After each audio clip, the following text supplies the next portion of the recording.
Bonjour à toutes, tout le monde, toute la communauté amateur de naturopathie, de soins naturels et diverses choses. Alors, je vais vous faire une vidéo cette fois-ci qui va aborder les aliments toxiques pour les chats et les chiens. Et il y a mon chat qui est pas d'accord.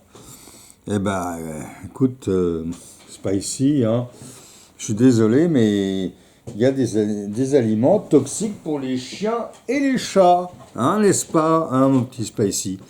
Le voilà, ce filou. Hein? Alors, eh bien, oui, ces aliments toxiques, il faut absolument ne pas les mettre à leur portée parce que s'ils les consomment, et malheureusement, certains aliments, ils peuvent être attirés par certains d'entre eux, certains de ces aliments peuvent s'avérer extrêmement toxiques et relever de l'urgence vétérinaire.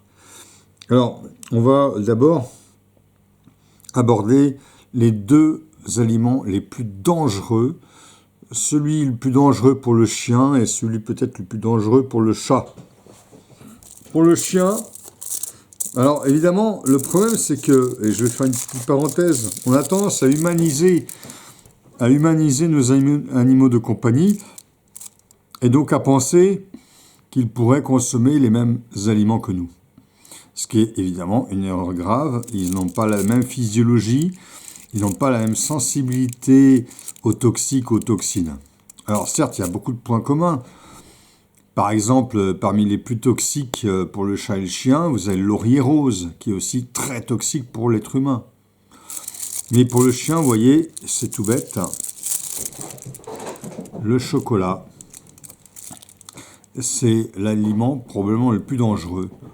60 grammes de chocolat noir, c'est pas grand chose, 60 grammes, suffit à tuer un chien de 10 kilos. C'est vous dire à quel point le chocolat peut être extrêmement létal. Pour le chat, alors pour le chien aussi, hein, le chocolat peut être aussi toxique pour le chat, attention, hein, bien sûr.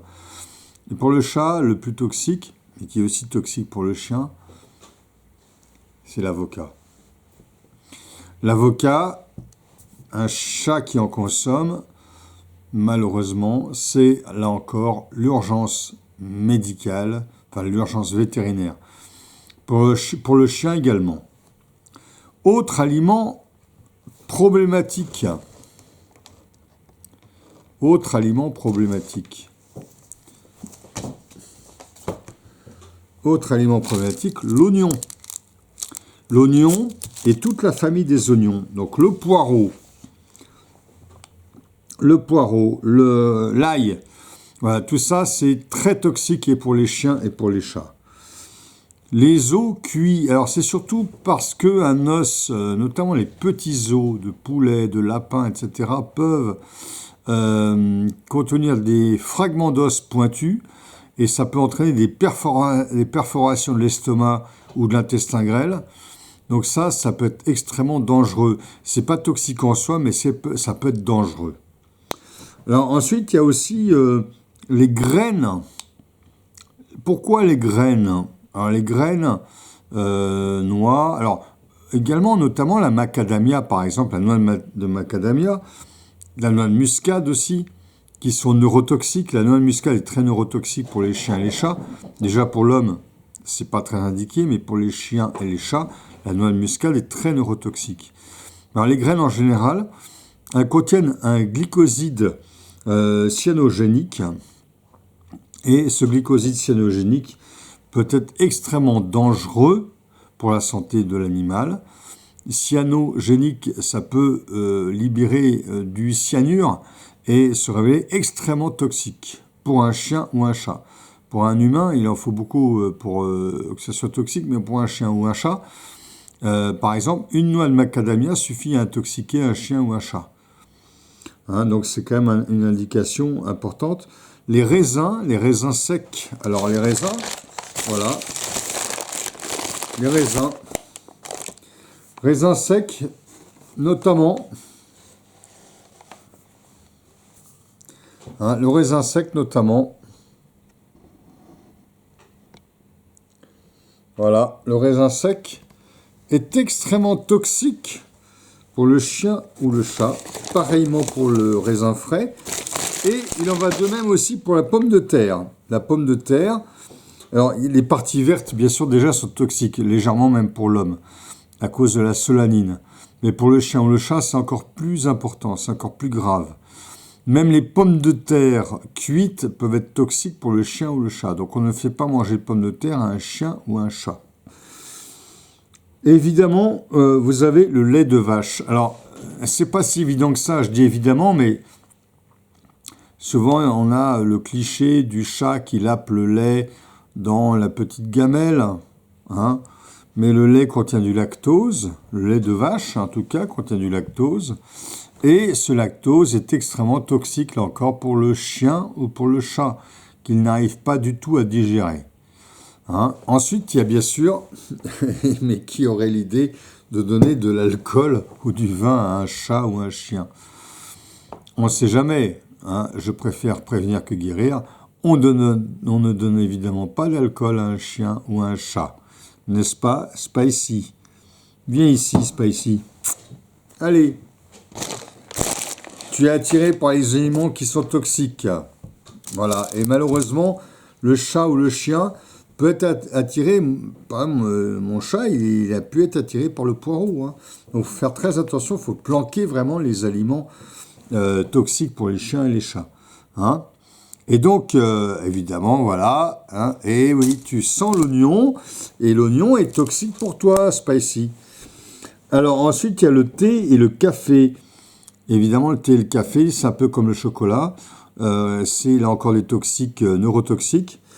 Et puis, vous avez également deux aliments auxquels on ne pense pas, qui sont toxiques pour les animaux comme le chien ou le chat. L'aloe vera. L'aloe vera est très toxique. Bon, tu es un alcoolique, mon vieux, là. Hein, Spicy, voyons. Allez, zou. Donc, l'aloe vera, on n'y pense pas, mais c'est un toxique pour les chiens et les chats. On ne donne jamais d'aloe vera à un chien ou à un chat. C'est toxique pour eux. Et pareillement pour les asperges. Alors les asperges, probablement parce que ça sollicite excessivement les reins, ça peut entraîner un blocage rénal. Et donc, ce blocage rénal, c'est un peu comme pour les êtres humains qui ont une insuffisance rénale. Chez les chiens et les chats, vous savez, les reins fonctionnent beaucoup. Et donc, l'asperge, et on pourrait dire probablement l'artichaut et le soja, pareillement, seront fortement contre-indiqués pour le chien ou le chat. Voilà, maintenant, vous savez à peu près tout ce qu'il faut surtout éviter pour l'animal de compagnie.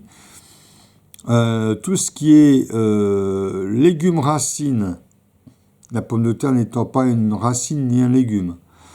Tout ce qui est légumes racines, tout ce qui est herbe, tout ce qui est céréales cuites à la rigueur, hein, le riz, pourquoi pas, par exemple. Et après, toutes les viandes et les poissons, tout ça, vous pouvez le donner à votre chien ou à votre chat. Éventuellement, vous pouvez apporter une huile, mais attention pour les huiles. Là, honnêtement, il faut faire quand même attention.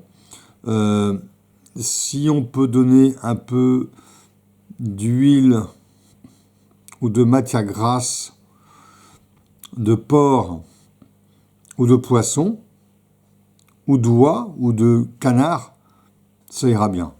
Ça sera impeccable. Mais on ne donne pas d'huile végétale. Certaines huiles végétales peuvent être risquées pour le chien ou le chat. Voilà. Eh bien, écoutez, là, je crois que vous savez à peu près tout. Eh bien, je vous dis à très bientôt.